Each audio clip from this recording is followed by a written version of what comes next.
Au moins 8 personnes sont mortes en Syrie, dont 4 civils au cours de funérailles dans le nord. Dans le centre du pays, cette fois, l'armée syrienne aurait brièvement bombardé la ville de Homs, selon 2 ONG. Le Conseil de sécurité de l'ONU doit se prononcer dans les prochaines heures sur un projet de résolution.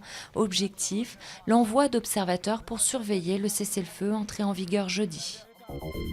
2 hommes ont été interpellés dans le cadre de l'enquête sur les 4 meurtres commis en Essonne.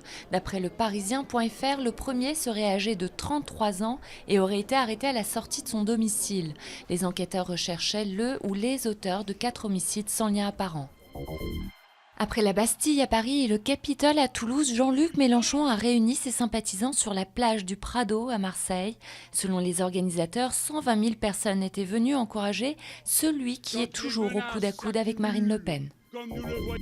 Une récupération, une bévue diplomatique ou encore une indécence, ce sont les mots choisis par le camp Sarkozy après la décision de François Hollande d'envoyer un émissaire au Mexique. La droite croit voir là une initiative diplomatique dans l'affaire Cassay. Le PS, lui, nie. Michel Vauzel a pour mission de réparer le climat entre les deux pays.